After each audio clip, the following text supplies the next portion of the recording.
Entonces, bueno, José nos va a presentar este paper que era obviamente el que yo me había equivocado, el Deep Architecture for Citywide Travel Estimation Incorporating Contextual Information. Yo prefiero que no la presentación, sino nuestra participación sea una vez que José termine de presentar, ¿ya? A menos que haya alguna duda que de verdad requiera una solución inmediata, algo que no se entiende, etcétera. ¿Ya? Así que la idea es que después de que José termine tengamos unos minutos, ¿ya? 10 minutos, pueden ser incluso 15, en que discutamos, ¿ya? Y hagamos, o en realidad más que nada prefiero que hagamos consultas del paper. Después Martín nos presentará su paper y una vez que Martín termine y le hagamos las consultas, vamos a discutir sobre ambos papers, porque es súper interesante esto, ustedes lo leyeron, que tienen muchas similitudes y asimismo muchas diferencias en cómo ocupan las arquitecturas, los tipos de datos, qué es lo que predicen, etcétera. ¿Ya? Así que eso, no quiero quitarte más tiempo, dale porfa, José, yo me voy a mutear y voy a apagar el video para no desconcentrar, pero todos son libres de quedarse con el video arriba, no hay ningún problema. Eso, dale José, porfa. Sí, buenos días. Bueno, cualquier de pronto también consulta o complemento que quieran, también lo pueden escribir en el chat y al final pues revisamos todas las consultas pues para discutirlas. Este paper pues lo que principalmente pues como el título lo dice, incorpora características contextuales del área urbana en la estimación del tiempo de viaje.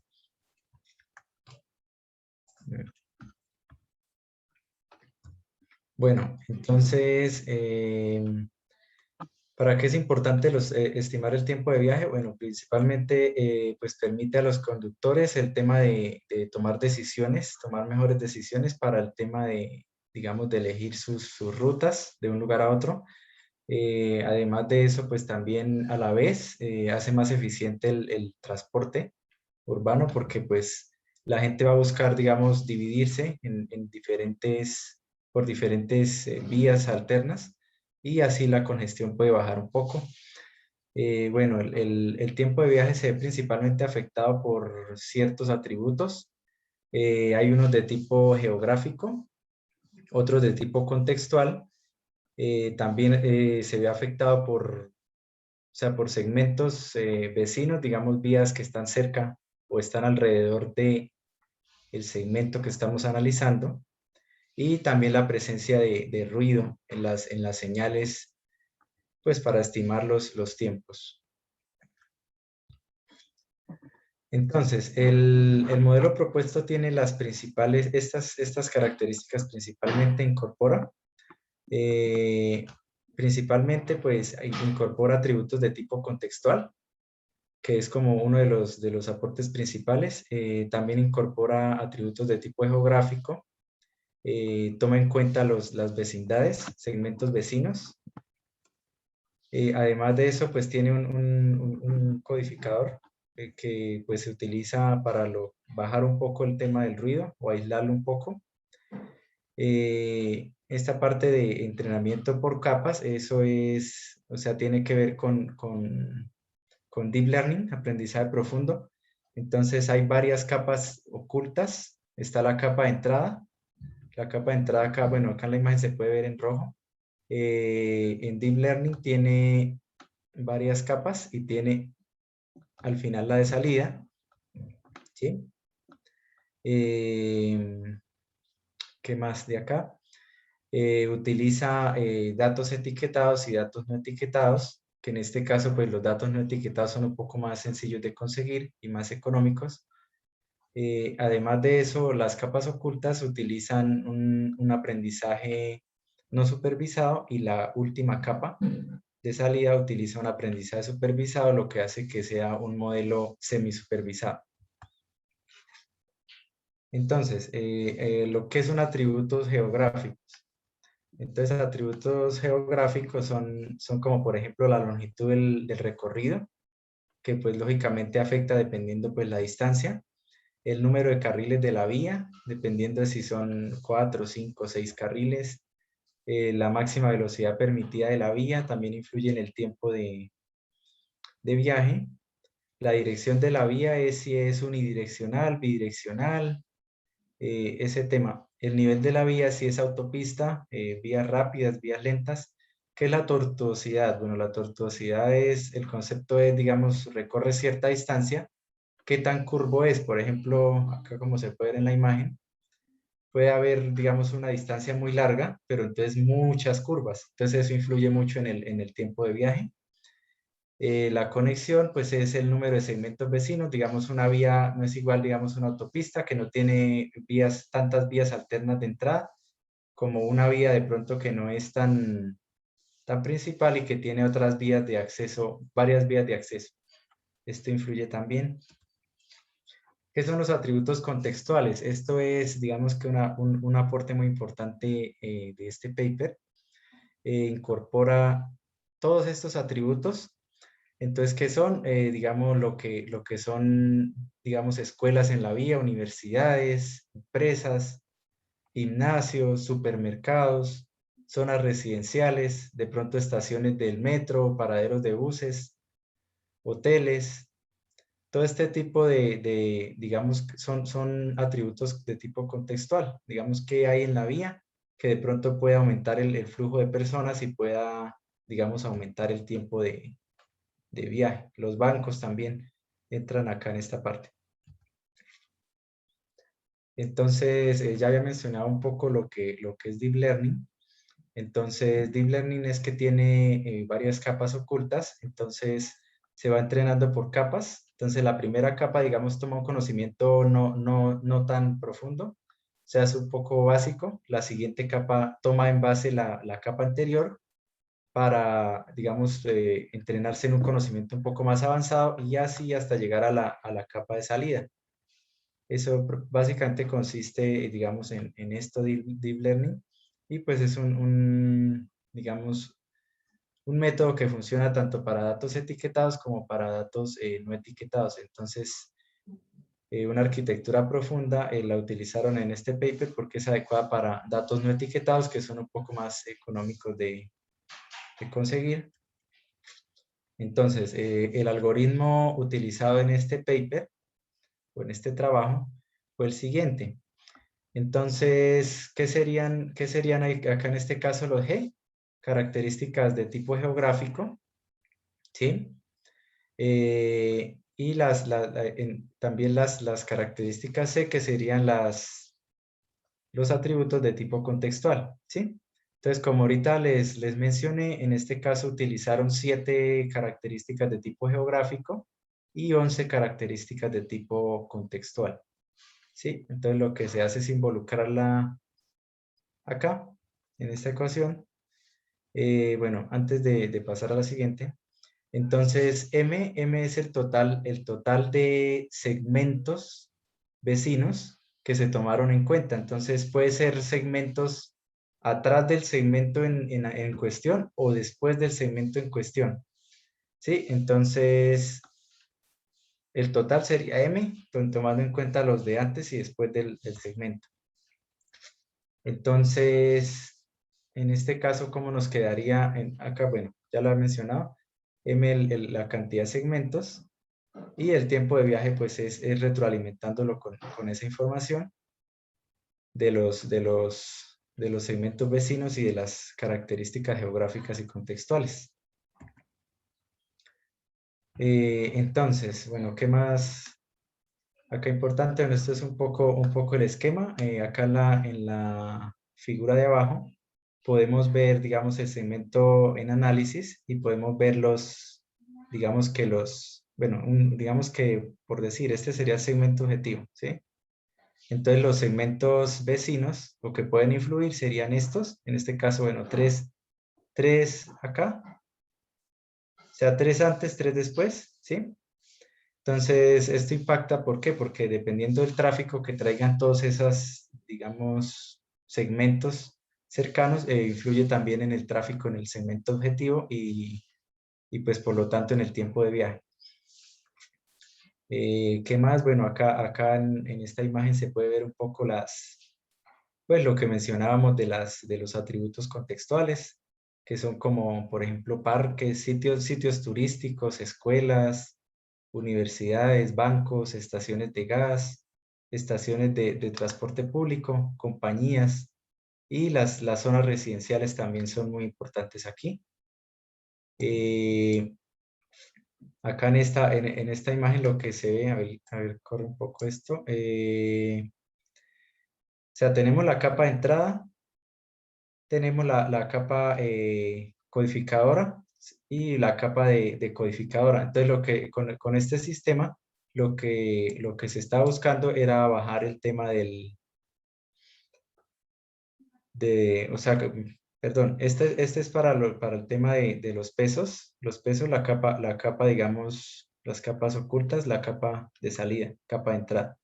En la parte de abajo podemos ver, digamos, un sistema de codificadores. En este me gustaría, digamos, al final discutirlo un poco entre todos. No lo tengo del todo claro, pero lo que se busca es reducir el ruido en las señales, pues para tener una mejor precisión en la estimación del tiempo de viaje. Bueno, especificaciones del modelo. Entonces, este modelo, digamos que se trabajó basado principalmente en estos 5 trabajos. Entonces, de cada trabajo lo que se buscaba era su ventaja y complementarlo entre todas estas ventajas para, digamos, para justificar el nuevo modelo, incluyendo todo esto en conjunto, ¿sí? Entonces, por ejemplo, este va Propagation Neural Network. En este se demostró la ventaja de la arquitectura profunda y preentrenamiento no supervisado. Entonces, esta característica en específico se tomó de este trabajo, State Autoencoder Without Level Data, arquitectura profunda compuesta de varias capas ocultas que son preentrenadas solamente con datos etiquetados. Entonces, en esta se tomó datos etiquetados, también se tomó que era pues un poco costosos, los datos etiquetados son un poco más costosos que los no etiquetados. En este otro trabajo, el SAE2 muestra la efectividad de utilizar datos no etiquetados para la estimación, para la precisión en la estimación del tiempo de viaje. Entonces, o sea, en estos dos era uno con datos, la diferencia era entre el SAE1 y el SAE2, era que uno utilizaba datos etiquetados y el otro datos no etiquetados, y entonces se encontró que los datos no etiquetados son ventajosos por su facilidad de adquisición y por el bajo costo. Este SSAE muestra la distribución del aprendizaje de representación dispersa. En bueno, en este punto me gustaría también discutirlo un poco al final. Y el último, pues este trabajo lo que muestra la importancia del tratamiento del ruido en el modelo. Entonces también, digamos que se ha demostrado en otros trabajos que el ruido influye mucho en el tiempo de viaje o en la señal, prácticamente en la señal de recepción. Entonces, lo que se hace es tratar el ruido para mejorar la precisión. Entonces, a grandes rasgos, los resultados obtenidos. Bueno, en primer lugar, digamos que entre las características contextuales más importantes o la más importante que se menciona es la zona residencial. Entonces, si es una zona muy residencial, influía mucho en el tiempo de viaje, pues esto debido a que pues todas las personas, digamos, o la mayoría salen a tomar el transporte hacia sus trabajos o hacia los supermercados, hacia los demás sitios. Entonces, este factor impactó mucho digamos, en el tiempo de viaje, esa característica contextual. Entonces, bueno, lo principal, bueno, que se encontró, digamos que en este modelo se encontró más precisión que digamos que en el tiempo de viaje estimado por otros autores. Pues esto debido a que, como lo mencioné anteriormente, digamos, reúne un poco lo que es arquitectura profunda, uso de datos no etiquetados, aprendizaje de atributos dispersos y tratamiento del ruido. Entonces, también, pues adicional a esto se incluyen las características geográficas contextuales y la parte de, digamos que los segmentos vecinos. Entonces, ¿qué también se trabajó dentro de este artículo?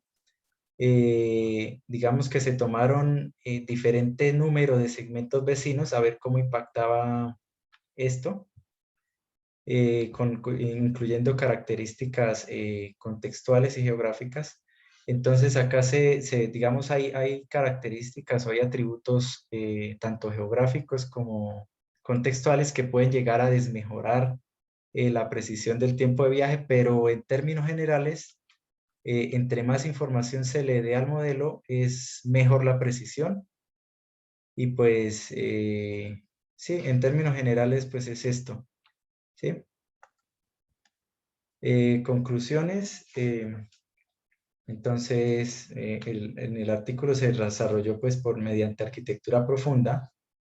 eh, para estimar el tiempo de viaje, digamos que se tomó un transporte, digamos, la ciudad de Beijing, en China, y ahí se incorporaron pues lo que son los atributos contextuales, geográficos y las vecindades al segmento.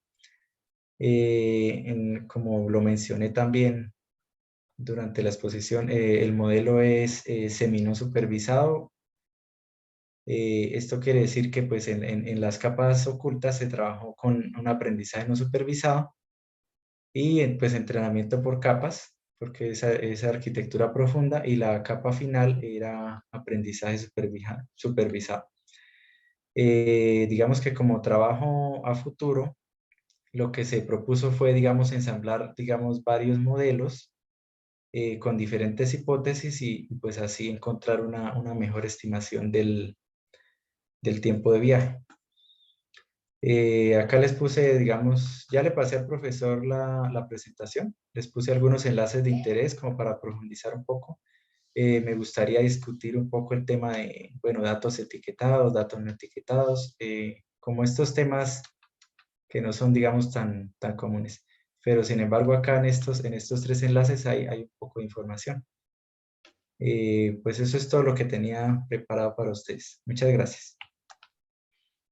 Súper, muchas gracias José, gracias por la presentación. Creo que fue súper bueno también que mencionarais lo que te gustaría que discutiéramos después. Es un punto bien bueno para guiar la discusión. Súper, de hecho creo que para las siguientes presentaciones lo voy a, no sé si pedir, pero en el fondo incitar, creo que es bueno. Súper, preguntas, ¿alguien quiere partir con preguntas para José?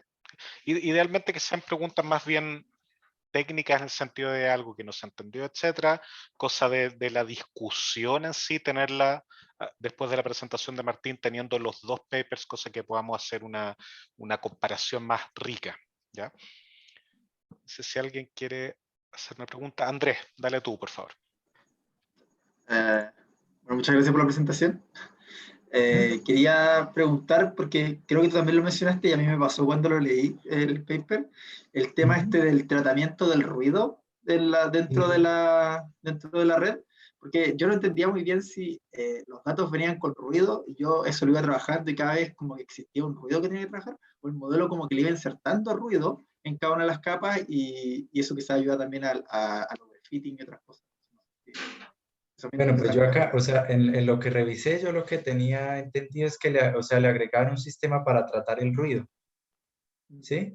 Disminuir el ruido, pero no sé, digamos, si me gustaría, digamos, discutirlo un poco a fondo, porque Ya. sí, de hecho esa parte sí está un poco confusa, pero sí, digamos que ahí lo que mencionaba era que tratar el ruido era muy importante, ¿sí? Sí, ahí como referencia quizá pueden pensar en este trabajo que vimos muy someramente de la reconstrucción de las imágenes. ¿Recuerdan que uno agarraba las imágenes, les ponía una máscara y después tratábamos de reconstruir dada la máscara? Acá es una idea similar, pero en vez de máscara uno le mete ruido. ¿Ya? Ese es el denoising autoencoder, en que uno toma los datos, le mete ruido, lo pasa por la red, ¿ya? Y lo que reconstruye la red tiene que ser, ojalá, el dato original sin ruido.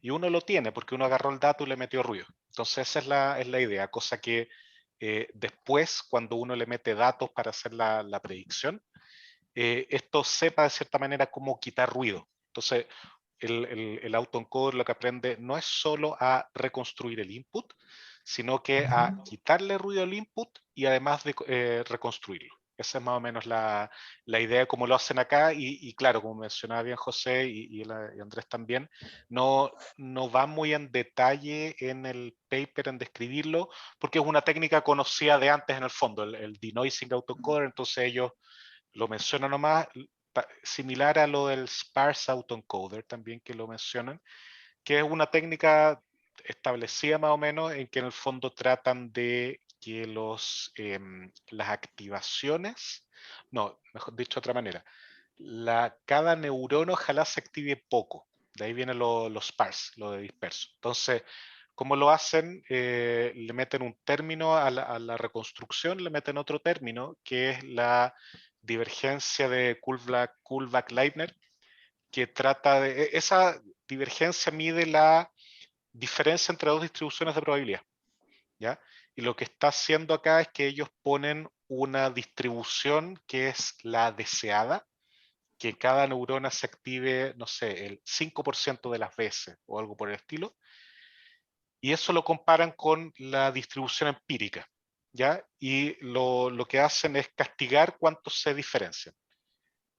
Y si se diferencian mucho, significa que la empírica se activa mucho, y si se diferencian poco, significa que la empírica se activa poco, y eso es lo que están deseando, ¿ya? Entonces, como un problema de minimización, se trata de achicar eso. Yo creo que aproveché de hacer un 2x1 de explicar las dos cosas que creo pueden haberles causado dudas en el paper, porque no es claro, ahí llegan y citan para atrás, y claro, en el contexto del curso es complicado leerse toda la bibliografía para atrás, pero en el fondo cuando uno hace quizá alguna revisión bibliográfica para una tarea o la candidatura, no sé, ahí uno tiene que hacerlo, pero el contexto del curso no es tan fundamental, porque bueno, también para eso tenemos estas sesiones de discusión. Ya, no sé si ahí aclaré tu duda, Andrés, también, y de pasar la de José, no sé si les quedó más claro por ese lado. Sí, sí, señor. Ya, Sería muy bueno, sí, muchas gracias. bueno. Más consultas.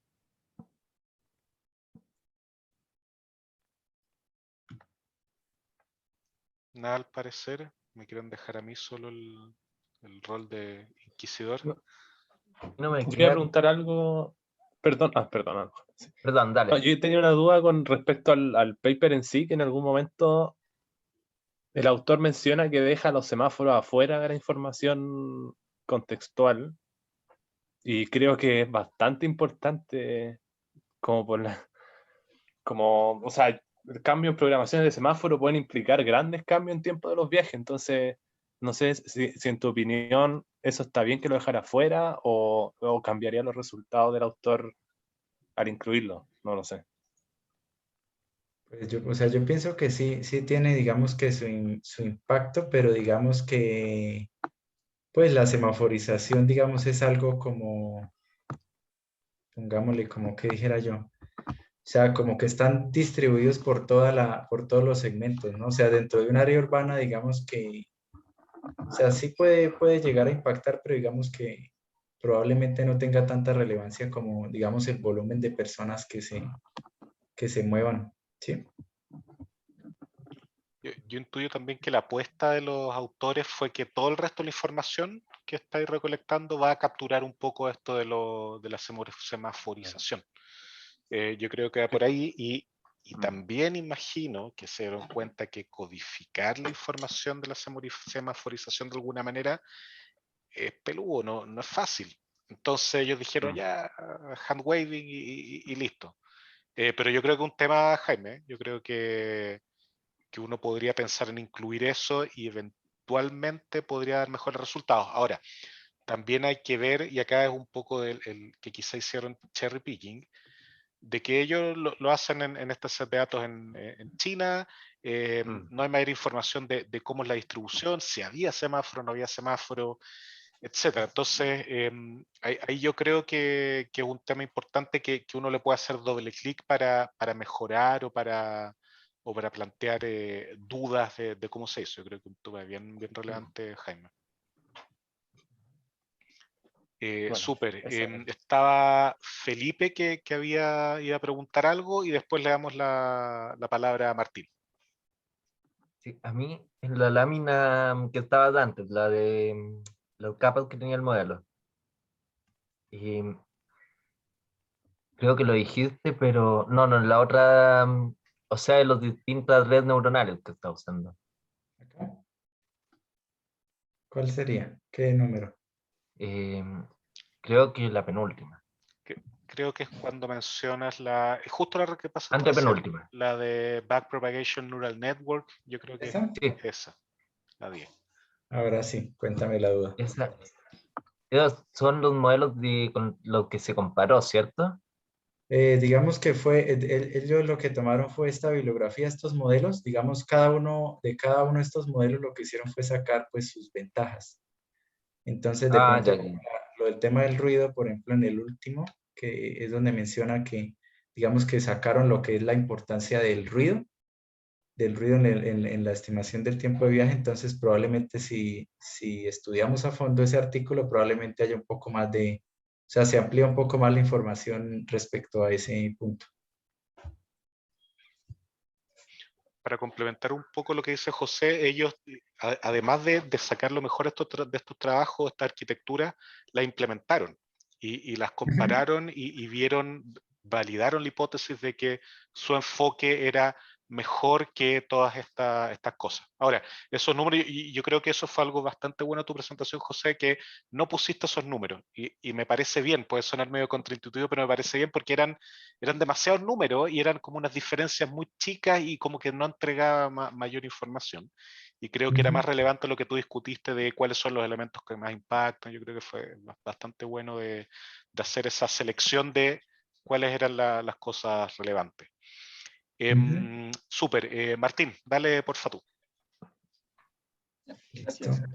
Y José, en la parte de cuando muestras, me sacaste la presentación, pero bueno, en la parte que muestras como los links antes y los links después del punto donde yo estoy observando, Sí. que a mí me quedó la duda cuando leí el paper de cómo determinar como cuántos links después o cuántos links antes, como considero, como qué tanta información hacia adelante o hacia atrás incluyo, no, como que no sé si yo no lo No, entendía en el paper o no no, ahí, está ahí. ahí lo que pasa es que en el paper hicieron, o sea, tomaron varias, digamos, varias opciones, digamos, cantidad de, pero ahí lo que se concluye es que pues entre más información haya, no dice específicamente hasta cuánto sea bueno, exactamente un número, pero sí, digamos que lo que toman es tratando de que dé buena información respecto a este punto, qué tanto impacta en el tiempo de viaje.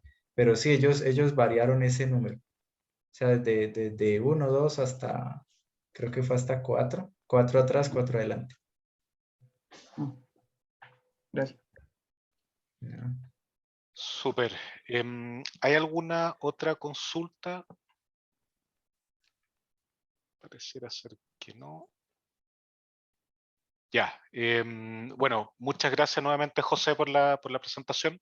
Creo que estuvo bastante buena, bastante clara.